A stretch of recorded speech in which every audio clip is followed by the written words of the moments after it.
보신 대로 12일 동안의 여정을 잘 마치고 건강하게 잘 돌아왔습니다.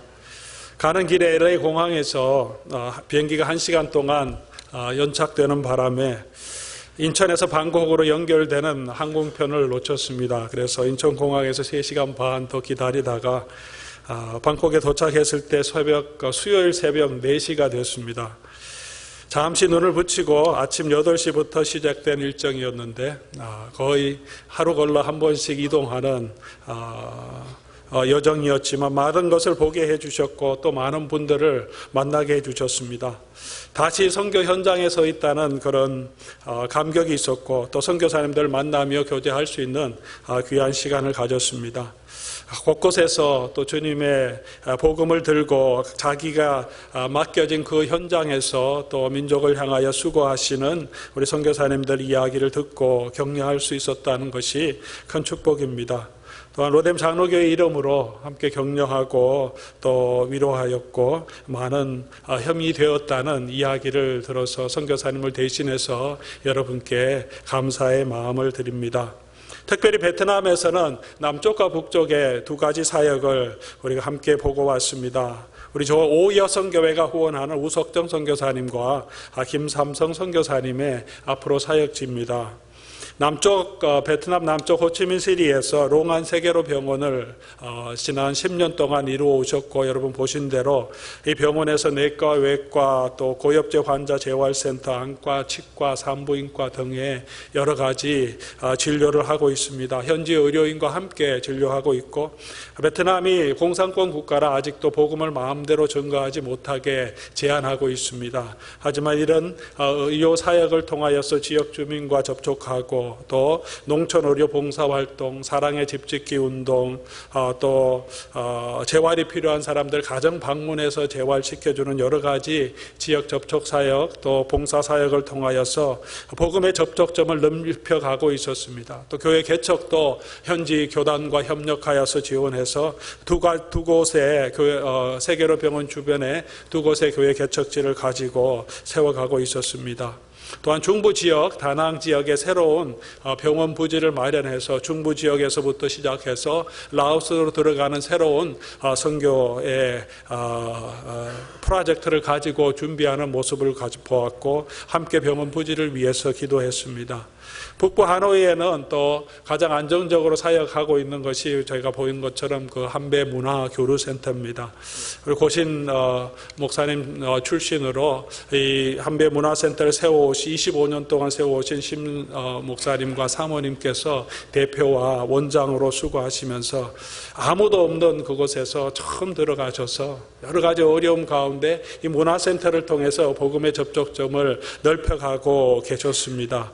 베트남에는 젊은 청년들, 특별히 한국어 학과를 공부하고 있는 사람들은 이렇게 불러서 통역 클럽을 해서 그들을 접촉하고 또 복음을 나누고 제자화하는 사역을 통해서 젊은이들에게 복음을 전가하고 또 한국으로 들어오는 예비 신부들을 또 15일 동안 맡아서 한국 문화 훈련, 결혼 생활이 어떤 것인지 출산에 대해서 부부 관계에 대해서 필요한 훈련을 시켜주어서 이들이 한국에 들어왔을 때 문화 차이를 극복하고 잘 조금이라도 정착할 수 있도록 돕고 섬기고 있는 모습을 보았습니다. 직접적으로 복음을 전가할 수는 없지만 이런 사랑을 통해서 이들이 그리스도의 사랑을 느끼고 또 한국에 들어왔을 때 어렵고 힘들 때 또 하나님의 교회로 연결해 줘서 믿음을 가질 수 있도록 선교 사역을 감당하고 있었습니다. 우리가 후원하는 김삼성 선교사는 이 선교 문화센터의 후임으로 지금 내정되어서 언어 공부를 하고 이제 그 전에 선교사님들이 은퇴하시면 맡아서 이 문화센터를 이끌어가는 그런 일을 준비하고 계십니다. 남쪽과 북쪽에 베트남이라고 하는 어려운 지역에 가장 또 모범적으로 또 가장 많은 다양한 사역들을 안정적으로 이루어가고 있는 두 사역이 저희가 함께 동참하고 있는 선교사님들이 이끌어가고 있다는 것에 대해서 많이 뿌듯함도 있었고 앞으로도 계속해서 선교사님들과 교제하면서 여러 가지로 우리가 돕고 협력할 수 있는 그런 사역들의 협력이 있을 수 있기를 요청하셨고 또 우리가 함께 섬길 수 있으면 좋겠다는 마음이 있습니다. 기도 제목이 올 때마다 조금 더 구체적으로 우리가 선교 사역들을 위해서 기도해 주시고 함께 동참해 주시기 바랍니다. 특별히 기억에 남는 곳은 가렌 난민촌이었습니다.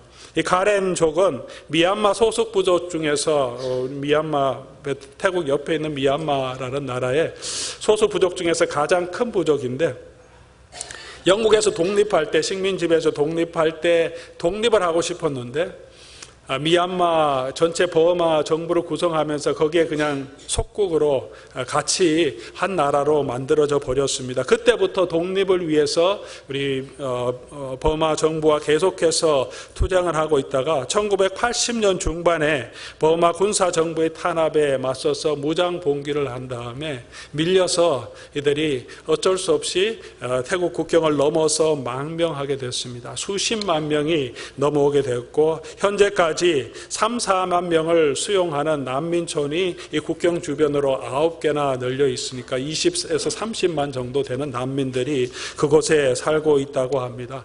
제가 방문한 곳은 그중에 가장 큰 규모의 가장 중심적인 난민촌이었습니다.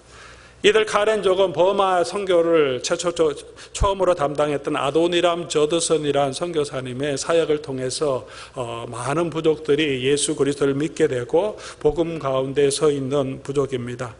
고난을 피해서 고향을 떠나서 타국으로 넘어와서 잠시 있을 것으로 알았는데 난민촌이니까 그냥 퍼머넌한 집을 짓지 못하고 그냥 그곳에 잠깐 살도록 만들어 놓은 곳에서 지금 30년째 그냥 살고 있습니다. 티벳 망명정부는 인도에서 이렇게 나와 있지만 자기 나름대로 정책을 가지고 있고 또 패스포트도 가지고 있고 사람들이 인도에 마음대로 가서 살 수 있고 정착할 수 있도록 배려해 주고 있지만, 이곳은 난민촌이기 때문에 이 사람들이 태국으로 마음껏 들어갈 수 없습니다. 그냥 난민촌에만 거할 수 있게 돼 있어요.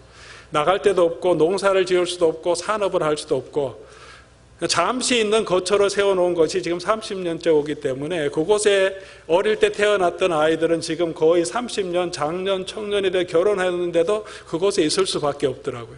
아무것도 없습니다. 산업이 없으니까 공부를 하더라도 무엇을 해야 할지, 한국에는 그 실업의 걱정이 있지만 실업 걱정이 아니라 직장 자체가 아무것도 없습니다. 그냥 난민촌 안에 그냥 유엔이 주는 공급해 주는 식량을 가지고 기초 생활비를 가지고 그냥 살고 있을 수밖에 없는 형편이었어요. 이걸 알린 박사랑 함께 이야기하면서 계속 제가 질문을 했습니다.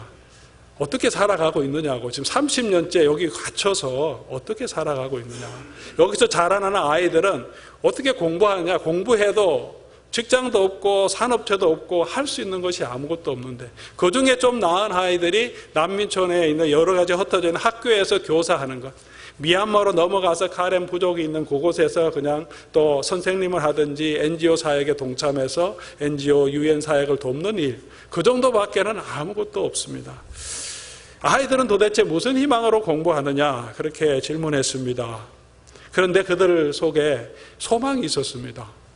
알윈 박사 아직 30대 초반으로 보이는 젊은 친구인데, 민족에 대한, 독립에 대한, 하나님께서 우리 카렌 민족을 다시 세워주실 것에 대한 소망을 가지고 있었습니다. 그리고 그 소망으로 아이들을 가르치고 있다고 합니다. 난민촌에 있지만 곳곳에 학교를 세우고 말씀으로 또 그들을 가르치며 아이들에게도 교육이 희망이라고 생각하면서 아이들을 말씀으로 가르치고 있었습니다. 그곳에서 미얀마에서 무위탁 소년들을 몰래 이렇게 국경을 넘어오게 해서 그곳에 가르치고 있다고 합니다. 카렌족 지역보다는 이 난민촌에 그래도 교육이 훨씬 더 잘 돼 있다고 합니다. 그래서 교육받기 위해서 미얀마에 있는 카렌족이 국경을 몰래 넘어서 이 난민촌으로 들어와서 교육을 받고 있는 그 아이들이 지금 방학 동안인데 몇 명들은 다시 미얀마로 돌아가서 몰래 돌아가서 부모를 만나고 있고, 남은 학생들을 저희가 만나서 말씀을 전하고 교제하는 시간을 가졌는데, 아이들이 저녁에 모여서 경건회를 하는데 찬양을 하고 말씀을 암송하고 기도하고 또 격려의 말씀하는데, 아이들 제 모습을 볼 때, 그 눈을 볼 때 그들이 희망이 없는 아이들이 아니었습니다. 소망을 가지고 있는 아이들이었고, 얼마나 눈이 또롱또롱하고 정말 예쁜지 몰랐습니다. 그들이 그렇게 믿음을 가지고 있구나 하는, 그럼에도 불구하고 그 현실에도 불구하고 소망을 가지고 있구나 하는 것을 분명하게 느끼게 되었습니다. 소망이 그렇게 중요한 것입니다. 그 소망은 자기의 능력이 아니라 하나님을 의지하는 소망이었습니다. 하나님이 우리 민족과 함께 하신다. 언젠가는 우리 민족을 하나님께서 세워주실 것이라는 소망을 붙들고 있었습니다. 오늘 본문 말씀에 나타나오는 이 말씀은 가나안 민족처럼 나라를 잃고 이방에 포로 잡혀가 있는 이스라엘 백성들에게 주시는 하나님의 위로의 말씀입니다. 비슷한 상황인데 그 이스라엘 백성들에게 하나님께서 이 비전을 주십니다. 인간적인 눈으로는, 정치적으로는 이스라엘 백성의 상황을 볼 때는 아무것도 할 수 없는 그런 상황이지만, 소망을 가질 수 없는 그런 상황이지만 하나님께서 그들에게 말씀해 주시고 하나님이 주시는 이 말씀으로 그들은 위로를 얻었습니다. 두려워하지 말라, 놀라지 말라, 내가 너와 함께 하겠다, 내가 네 하나님이 되어주겠다, 내가 너를 굳세게 하고 너를 도와주겠다. 이 말씀을 그들은 붙들고 바벨론 포로 생활을 견딜 수 있었습니다. 가렌족도 이들도 이 말씀을 붙들고 지금 견디고 있으면서, 소망을 가지고 있으면서 미래를 바라보고 있습니다. 사랑하는 우리 로뎀의 성도 여러분, 우리가 이민의 삶이 힘들다고 생각합니다. 어려운 점이 있습니다. 정도의 차이는 있지만 우리의 삶도 힘들 때가 있고, 낙심이 될 때도 있고, 지칠 때도 있고, 피곤할 때도 있습니다. 내게 닥쳐오는 이 삶의 환경 때문에 내가 놀랍고 두려울 때도 있습니다. 지난 2주 동안 우리가 함께 또 경험했지만, 우리 사랑하는 고 이철우 집사님 갑작스럽게 하나님이 불러가심을 통해서 놀랍고 당황하고, 우리 가족들은 얼마나 앞으로의 삶에 두려움이 있겠습니까? 환경은 다르지만, 정도는 차이가 있겠지만, 그리스도인들에게도 이런 삶의 어려움과 또 두려운 현실이 오게 됩니다. 미래를 알 수 없어서 우리가 두렵고, 내가 어떻게 이 일을 헤쳐나갈 수 있을까 하는 능력이 없고, 내 어카운트에 돈도 없고, 여러 가지 나의 능력이 부족하기 때문에 두려울 때가 많습니다. 예수님을 따르는 제자들에게도 어려움이 있었습니다. 풍랑이 있었습니다. 세금을 내라는 독촉도 있었습니다. 빈들에서 배고픈 수많은 사람들을 먹여야 하는 상황도 당했습니다. 사람들의 비난과 조롱도 있었습니다. 부활의 예수님을 보고서도 모든 것을 다 포기하고 싶은 그런 마음으로 갈릴리 바다로 돌아가서 그냥 고기를 잡겠다 하는 그런 마음도 있었습니다. 그런 가운데 우리가 어떻게 믿음 가운데 설 수 있겠습니까? 오늘 이 복음의 말씀, 오늘 이 말씀이 주시는 메시지는 무엇이겠습니까? 2가지로 요약할 수 있습니다. 오늘 이 말씀, 이 약속의 말씀이 우리에게 주는 귀한 메시지가 있습니다. 한 가지는 우리의 삶의 어려움 현실들을 이해하려고 하지 말고 하나님을 신뢰하라는 것입니다. 2번째는 하나님께서는 이 환경에 대해서 우리에게 설명을 해주지 아니하시고 하나님이 자신을 내어주신다는 것입니다. 이해하지 말고 하나님을 신뢰해야 합니다.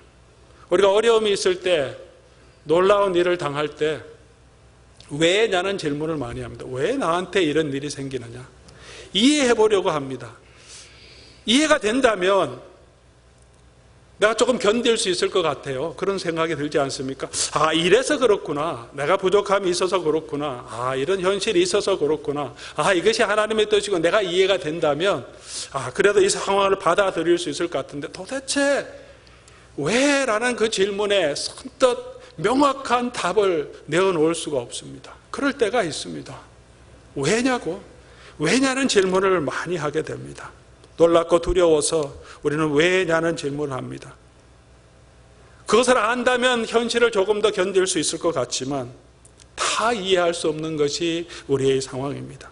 하나님께서는 두렵고 놀란 저와 여러분에게, 또 하나님의 백성에게 다 이해하도록 돕지 않고 내가 너와 함께 하겠다고, 나를 신뢰하라고 말씀하십니다. 해답을 찾지 말고 하나님을 신뢰하라고 말씀하십니다. 이것이 우리가 첫 번째 받아야 할 오늘 본문이 주시는 귀한 교훈입니다. 내가 하나님이다. 내가 너와 함께 할 테니까 나를 신뢰하라. 힘들고 두렵지? 나도 안다. 모든 것이 내 안에 있으니까 나를 신뢰하라. 그렇게 말씀하십니다. 우리가 알거니와 하나님을 사랑하는 자 곧 그의 뜻대로 부르심을 받은 자들에게는 모든 것이 합력하여 선을 이룬다고 약속해 주셨습니다. 우리의 삶의 모든 문제에 명확한 해답을 알 수 없지만 우리 주님을 신뢰하는 저와 여러분 될 수 있기를 바랍니다. 그런데 다 이해가 안 되는데 어떻게 하나님을 신뢰할 수 있겠습니까? 그게 문제죠. 내가 다 이해가 안 되는데, 이해가 되면 신뢰할 수 있겠는데 이해가 안 되는데 어떻게 신뢰할 수 있습니까? 그래서 두 번째 진리를 우리에게 말씀해 주십니다. 우리가 신뢰하기 위해서 하나님 우리에게 모든 것을 설명해 주시지 않고, 우리에게 언더스탠딩을 주시지 않고, explanation, 설명을 주시지 않고 하나님 자신을 내어주십니다. 우리가 다 이해하도록 하나님이 설명해 주시고, 야, 알았냐? 말씀하시지 않고, 어렵고 두렵고 놀란 우리들에게 하나님은 자신을 내어주셔서 우리와 함께 계신다고 말씀해 주십니다. 말로만 이해하라고 하지 않고 직접 우리 옆에, 힘든 우리 옆에 오셔서 우리를 붙들고 계신다는 것입니다. 우리 10절 말씀 보면 두려운 현실 가운데, 놀라운 일들 가운데 당황하고 어쩔 줄 몰라 하는 백성들에게 하나님이 주시는 위로의 말씀입니다. 이 말씀 10절을 통해서 5가지 약속을 하나님이 저와 여러분에게 주십니다. 첫 번째는 내가 너와 함께 하겠다. 두 번째는 내가 너의 하나님이 되어주겠다. 내가 너를 굳세게 하겠다. 네 번째, 내가 너를 도와주겠다. 다섯 번째, 너를 붙들어 주겠다. 내가 나의 오른손으로 너를 붙들어 주겠다. 5가지 약속을 주십니다. 우리 같이 한번 저를 따라서 한번 말씀 따라해 주시면 좋겠습니다. 너와 함께 하리라. 너의 하나님이 되리라. 너를 굳세게 하리라. 너를 도와주리라. 너를 붙들어 주리라. 아멘. 우리와 함께 하시겠다고 약속해 주셨습니다. 외로울 때, 힘들 때 함께 해주는 친구 하나만 있어도 얼마나 큰 위로가 됩니까? 외롭고 힘들 때 내 아픔을 알아주는, 함께 울어주는 한 사람이 있다면 얼마나 큰 소망을 가질 수 있겠습니까? 사람이 아니라, 친구가 아니라 나의 모든 것을 아시는 주님께서 내 옆에 함께 있어주겠다고 하십니다. 그냥 있어주는 것이 아니라 내 고통과 내 어려움을 아시고 담당해 주시면서 저와 여러분을 위로해 주시겠다고 약속해 주셨습니다. 우리가 사망의 음침한 골짜기로 걸어가는 그곳에도 주님이 함께 하시면서 우리를 지켜주시겠다고 약속해 주셨습니다. 두 번째로 그분이 나의 하나님이 되어주시겠다. 내가 너의 하나님이라 말씀해 주십니다. 하나님이 어떤 분이신지를 이 41장 1절부터 오늘 이 본문까지 9절까지 설명해 주고 있습니다. 하나님은 모든 민족, 모든 나라를 다스리시는 분이다. 2절 말씀에. 4절 말씀 보면 하나님께서는 이 모든 만물의 처음과 마지막이라고 말씀하십니다. 모든 것의 절대적인 주권자이시다. 모든 것을 다스리고 계시는 분이고, 그 하나님이 너를 택하여 불렀고 너를 싫어하지 않고 너를 사랑하신다. 그 하나님이 되어주시겠다 약속하십니다. 나의 하나님, 나의 하나님, 그는 나의 여호와, 나의 구세주. 나의 하나님이, 내가 너의 하나님이 되어주겠다 약속해 주십니다. 그리고 내가 너를 굳세게 하겠다. 놀라운 일을 당할 때 우리 마음이 얼마나 흔들립니까? 마음이 막 나누어지죠. 불안하고 두려울 때 내가 그 마음을 붙들어 주겠다. 굳세게 하겠다 약속해 주십니다. 그리고 내가 너를 도와주리라. 도와주십니다. 내 주변에서 나의 필요를 채워주십니다. 웨이터가 내가 필요한 것들을 갖다 주듯이 하나님께서 내 주위에 도움이 되셔서 나의 필요를 채워주십니다. 먹을 것을 잔뜩 쌓아놓고 그것을 의지하는 자가 되지 말라고 말씀하십니다. 내 통장을 의지하지 말라고 하십니다. 일용할 양식을 주시는 하나님을 의지하라고 이스라엘 백성을 광야로 이끄십니다. 날마다 하나님이 주시는 그 만나를 의지하면서 날마다 그 하나님을 바라보고 걸어가게 해 주십니다. 애굽과 같은 천혜의 자연 환경을 의지하고 그것을 숭배하며 살지 말라고 이스라엘 백성들을 약속된 가나안으로 이끌어 가십니다. 그곳에서는 하나님이 내려주시는 단비, 하나님이 내려주시는 이른비와 늦은 비를 의지하고 살아갈 수밖에 없는 환경으로 이스라엘 백성을 이끄시면서 날마다 도우시는 그 하나님을 붙들고 살아가도록 이스라엘 백성들을 이끄시는 하나님이십니다. 광야와 같은 이 현실을 살아가는 저와 여러분들, 우리 하나님께서 우리와 함께 하시며 우리를 도우시며 날마다 하나님이 주시는 그 은혜를 의지하며 그 하나님을 붙들고 나아가는 저와 여러분 되시기를 주님의 이름으로 축원합니다. 나를 붙들어 주신다고 약속해 주셨습니다. 나를 붙들어 주신다. 사망의 음침한 골짜기로 떨어지는 그 나를 붙들어 주신다고. 그 밑에 내가 든든한 반석이 되어주셔서 더 이상 떨어지지 않도록 하나님께서 나를 지켜주신다고 약속해 주셨습니다. 한없이 무너져 내리는 것 같은 나의 마음을 하나님께서 든든하게 붙들어 주십니다. 이 5가지를 정리하면 어떤 것입니까? 하나님이 나와 함께 하십니다. 하나님이 God is with me. 우리와 함께 하십니다. with의 하나님이시죠. 하나님이 나의 하나님이 되어주시면서 나의 위에서 나를 다스려 주십니다. 하나님이 내 마음을 든든하게 붙들어 주시면 내 속에 계시고 내 주위에서 around me, 내 주위에서 나를 돕는 하나님이십니다. 그리고 내 밑에서 under me, 내 밑에서 나를 든든하게 받쳐주시는 하나님, 이 5가지 약속을 우리에게 주시는 놀라운 말씀입니다. 두려워하지 말라, 놀라지 말라. 하나님께서 내 위에 계시고 내 옆에 계시고 내 안에 계시고 내 주위에 계시고 내 밑에서 나를 받쳐주신다고 말씀해 주십니다. 한국에서는 사드 배치로 한국과 미국과 중국 간의 외교적인 여러 가지 긴장이 있습니다. 사드가 정말 한국을 북핵으로부터 보호할 수 있느냐 여러 가지 논란이 있습니다. 남쪽 지방은 몰라도 서울 지방은 전혀 보호할 수 없다는 논란이 있습니다. 완벽한 보호가 되지 않는다고 합니다.